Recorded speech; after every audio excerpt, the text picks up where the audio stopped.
Who are you? I mean, really. It's probably the most important question you'll ever ask yourself. In a lot of ways, it's the only question that truly matters. So today, we're going to dive into one theological perspective on this whole search for identity, using our source material as our guide. You know, the psychologist Erik Erikson really puts it all on the line with this quote. He's not saying identity is just some, nice-to-have thing for a little self-reflection. No, he's arguing it's fundamental to the very feeling of being alive. Without it, we're just lost in what he calls the social jungle. The stakes are pretty high. So this all boils down to the two core questions from our source material that are going to drive this whole conversation. First, who are you? And maybe even more importantly, second, who gets to say who you are? Okay, so before we jump into the answer, our source first wants to diagnose the problem. And it argues that a lot of us, right now, are living through a pretty deep and often totally unnoticed identity crisis. And this is where it gets really, really interesting, because it maps directly onto our everyday lives, doesn't it? The source argues that our own technology actually makes this identity stuff way more complicated.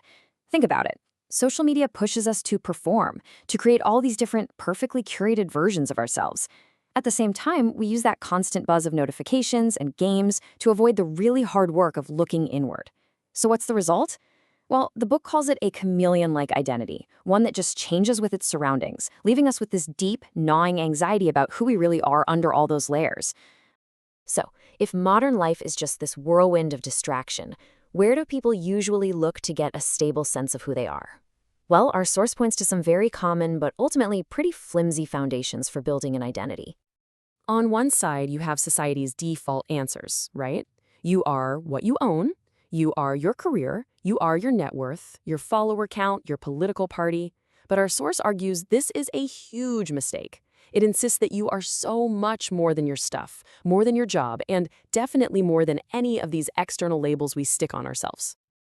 And this right here, this illustrates just how dangerous it is to get this wrong.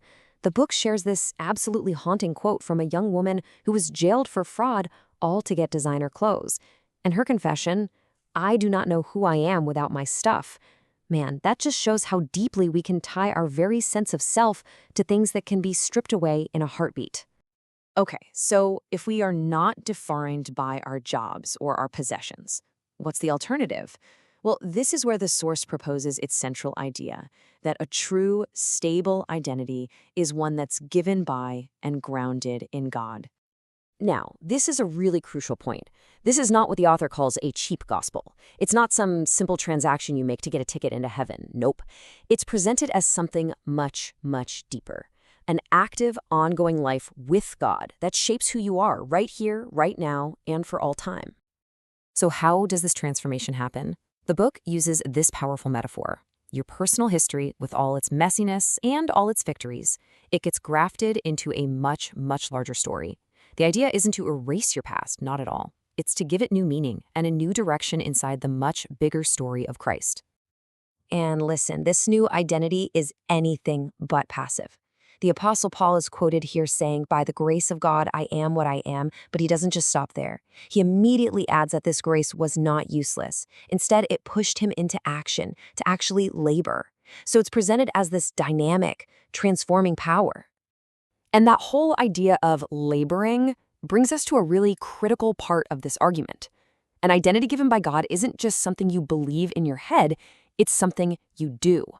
According to the source, you just can't separate being from doing. Our source lays out this really clear three-step framework for what it calls a unified identity. It all starts with being, accepting your identity as a gift. That then leads to thinking, doing the mental work of figuring out, okay, what does this actually mean for my life? And that flows directly and naturally into doing, living it out through real concrete actions. You can't have one without the others. They're all connected. So what does this doing part actually look like in the real world?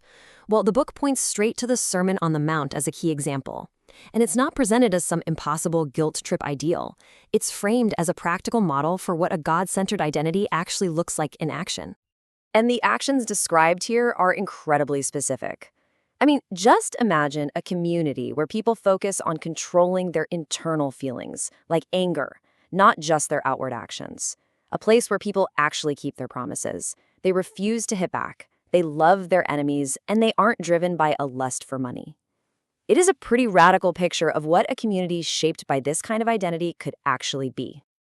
This brings us to the final and, maybe the most empowering idea from our source, the active role you, yes, you, play in creating your own life story.